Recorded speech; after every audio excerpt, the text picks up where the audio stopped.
আসসালামু আলাইকুম, সাকিবুল সাফওয়ান যেটি চ্যানেলের পক্ষ থেকে সবাইকে জানাই স্বাগত।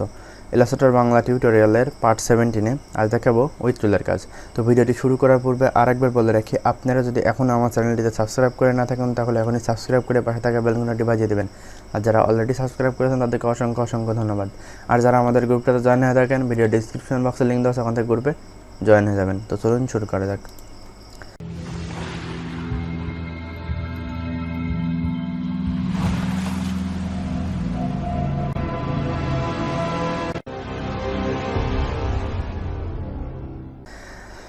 তো এখান থেকে আছে এখানে আমি গত পার্টে দেখিয়েছি স্কেল টুলের কাজ। ভিডিওটি না দেখলে আই বাটনে ক্লিক করে দেখে আসবেন। তারপরে আছে এটা উইথ টুল।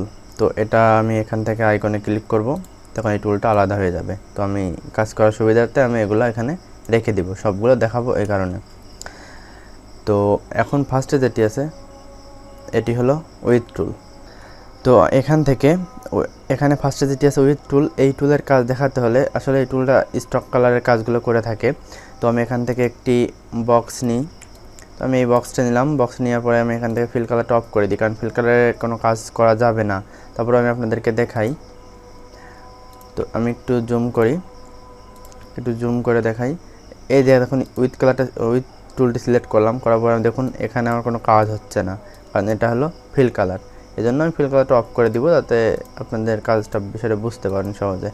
তো এই টুলটি সিলেক্ট করার পরে আপনি এখান থেকে ওই টুলটি সিলেক্ট করে আপনি এই যে স্টকের যে পয়েন্টারগুলি আছে এখানে জাস্ট একটা ক্লিক করে নিচের দিকে ড্র্যাগ করবেন। দেখুন একটা যেই দুইটা পয়েন্ট থাকবে, পয়েন্টের মাঝে এরকম আপনি করতে পারবেন। তারপর চাইলে আপনি এগুলোকে মুভ করাতে পারবেন, এদিকে চাইলে এদিকেও মুভ করাতে পারবেন।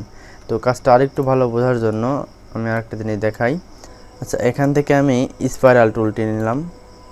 নেওয়ার পরে আমি এখান থেকে একটি ড্র করলাম। তারপরে আমি এটি দেখাবো একটু বিষয়টা আপনি বুঝতে পারবেন। সাপোজ এর স্টক কালার আছে 2, আচ্ছা, অথবা 1 আছে, ব্যাপার না। তো আমি এখন কী করবো, এটাকে সিলেক্ট করে এখান থেকে এই টুলটি সিলেক্ট করে এখান থেকে জাস্ট একটু বাড়াইয়ে দেবো। কর্নারটা এখান থেকে একটু বাড়াইয়ে দিলাম। দেখুন আস্তে আস্তে মোটার থেকে কিন্তু আস্তে আস্তে চিকন হয়ে গেছে। তো এইভাবে হলো এই উইথ টুলের কাজটা এইভাবে করা হয়। বিভিন্ন স্টককে আমি একটা লাইন টানি, তাহলে আরও ভালো বুঝতে পারবেন। এখান থেকে আমি একটি লাইন টানলাম। তারপর এখান থেকে দেখুন স্টকটা কিন্তু পরিবর্তন করতে পারছি। যে কোনো দিকে আমি মুভ করালে এটা পরিবর্তন করতে পারবো। তো আশা করি এটা বুঝতে পারছেন কীভাবে উইথ টুলের কাজ করে। অথবা আপনি চাইলে এখান থেকে কিছু ডিফল্ট আকারে দেওয়া আছে, আপনি এখান থেকেও এটা কাজটা করে নিতে পারেন। তো কাস্টমাইজভাবে সুন্দরভাবে আপনার ইচ্ছা মতো করতে হলে আপনাকে এখান থেকে উইথ টুলটা সিলেক্ট করতে হবে। তো তারপর আছে ওয়ার্প টুল। আসলে এই টুলটা দেখাতে হলে আমি একটি শেপ নেব। তো এটা আমি ফিল কালার দিব। তো ফিল কালার দেওয়ার পরে এখান থেকে আমি এটাকে সিলেক্ট করে এখান থেকে উইথ টুলটি সিলেক্ট করব। করার পরে দেখুন আইকন চলে আসছে। তো এই আইকন এত বড়, যেহেতু আমার লাগবে ছোট, আমার শেপটা ছোট, যখন এখান থেকে এটা আমাকে ছোটো বড়ো করতে হলে আমাকে কী করতে হবে, কিবোর্ড থেকে অল্ট্রা শিফট প্রেস করে ধরে জাস্ট ড্র্যাগ করবেন।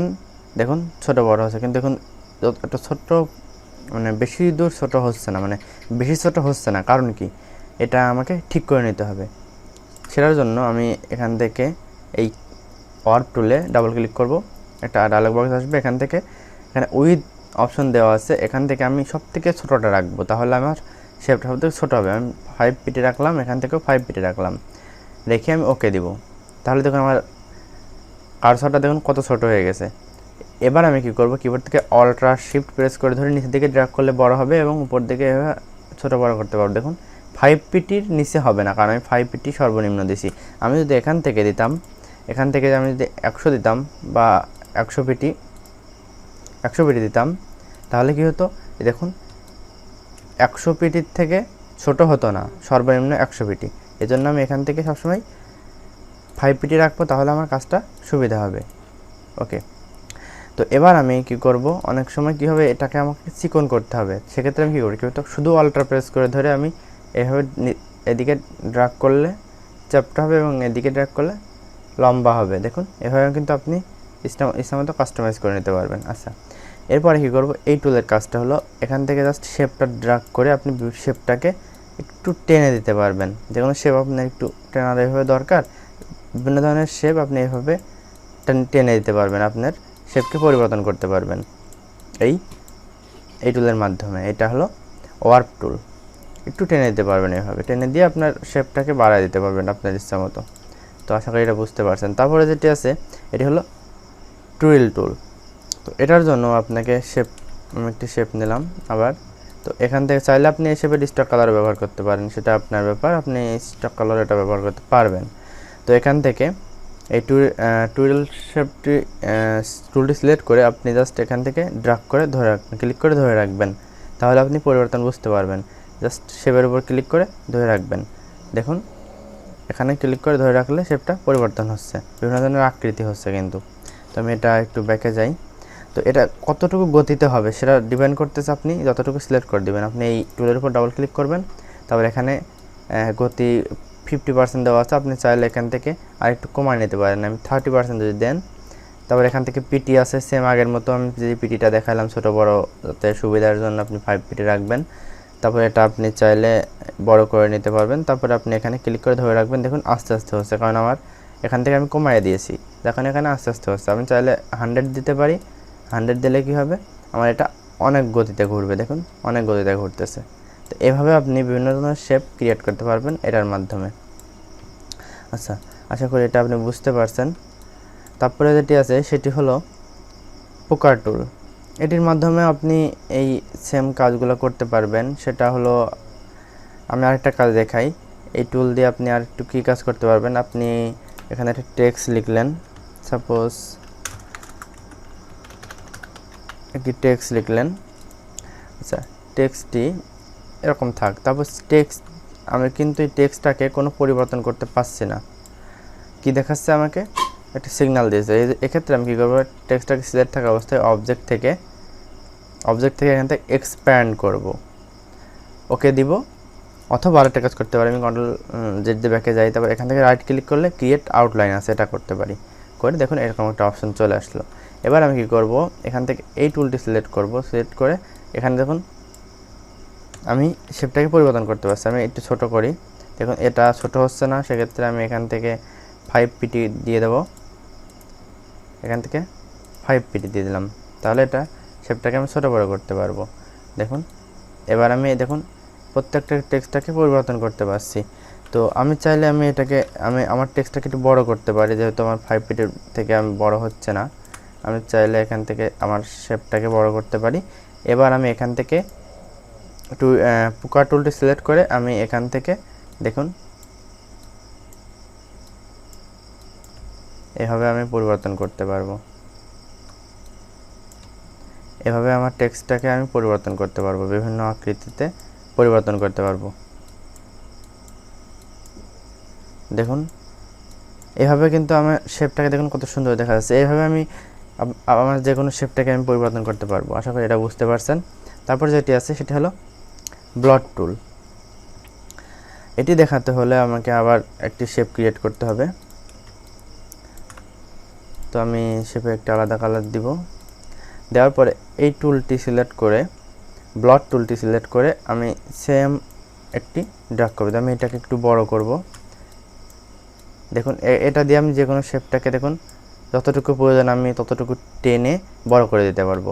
সাপোজ আমার এখানে অল্প একটু অনেকখানি দরকার, এই পর্যন্ত দরকার, সেক্ষেত্রে আমি এখান থেকে ড্র্যাগ করে ধরে আমি যত দূর নিয়ে যাবো ততদূর এই শেপটাকে বাড়াতে পারবো সেম পর্যায়ে। তো আমি চাইলে এটা বড় করতে পারি সেম আগের মতো, শুধু অল্টার প্রেস করে শেপটা করতে পারি, করে আমি এখান থেকে টেনে এদিকে নিয়ে যেতে পারি। দেখুন তো এইভাবে আমি শেপটাকে পরিবর্তন করতে পারবো।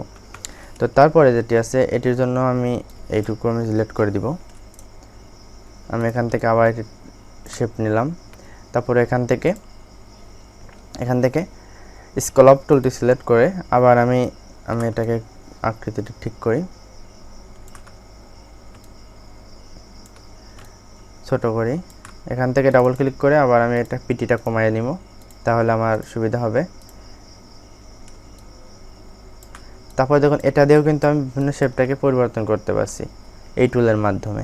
সেম কাজ, শুধু জাস্ট শেপটাকে পরিবর্তন করতে হবে। আমি এটাকে বড় করে নেব। দেখুন শেপটা কিন্তু পরিবর্তন হচ্ছে।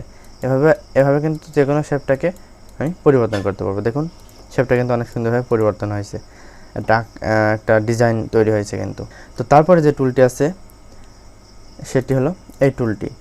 তো এই টুলটা হলো ক্রাস্টালাইজ টুল। এই টুলের মাধ্যমে কিন্তু আমি শেপ পরিবর্তন করতে পারবো বা শেপটাকে নতুন করে আকৃতি দিতে পারবো। সেটা এই টুলটি সিলেক্ট করে আবার সেম আগের মতো দেখুন এক একটি কাজ আপনারা ব্যবহার করে দেখবেন। এটি একটি ডিজাইন হয়েছে, এটি আরেকটি ডিজাইন হয়েছে। তো তারপরে যেটি আছে সেটিও আরেকটি ডিজাইন হবে। দেখুন এইটা দিলে আমি এটি দিয়েও কিন্তু, তো এটি দিয়ে আরেকটা কাজ সুন্দরভাবে করা যাবে। সেটা হলো আমি একটু বড় করে নিব। বড় করে নেওয়ার পর এই টুলটি সিলেক্ট করে আমি জাস্ট এখানে দেখুন ক্লিক করে ধরে রাখলে সুন্দর করে ডিজাইন হচ্ছে। দেখুন এভাবে কিন্তু আমি ক্লিক করে ধরে রাখলে এরকম ডিজাইন হচ্ছে। তো আমি চাইলে ক্লিক করে না ধরে আমি এভাবে টানতে পারি, নিচের দিকে উপরের দিকে আমি এভাবে টানতে পারি, তাহলে অনেক ডিজাইন তৈরি হবে। দেখুন অডিও একটি ডিজাইন তৈরি হয়েছে। আমরা বিভিন্ন ধরনের অডিও ভিডিও এডিট করে থাকি, সেক্ষেত্রে অডিও এরকম একটা আকৃতি আসে। তো এইভাবে আপনি যে কোনো ডিজাইনের উপরে দিয়ে আপনি আকর্ষণীয় করে তুলতে পারবেন। এর উপরে যদি আমি নাম লিখি, তবে নাম লিখলে অনেক সুন্দরভাবে ডিজাইনটা ফুটবে। তো এই জায়গার থেকে এই যতগুলো আছে প্রত্যেকটাই শেপ বা স্ট্রোক পরিবর্তন করার জন্য অথবা বিভিন্ন ধরনের শেপে রূপান্তরিত করার জন্য এই টুলগুলো ব্যবহার করা হয়। তো আপনারা সবাই ব্যবহার করে দেখবেন কোনটায় আরও বিস্তারিত কী কাজ আছে। তো আমি বেসিকভাবে যতটুকু দেখানো দরকার ততটুকু আমি দেখাই দিলাম। তো ভিডিওটি যদি ভালো লেগে থাকে তাহলে একটি লাইক দিবেন, কমেন্ট করবেন এবং শেয়ার করবেন। আর যারা আমাদের গ্রুপটাতে জয়েন হয়ে থাকেন, ভিডিও ডিসক্রিপশন বক্সে লিঙ্ক দেওয়া আছে, ওখান থেকে গ্রুপে জয়েন হয়ে যাবেন। তো ধন্যবাদ সবাইকে। আসসালামু আলাইকুম।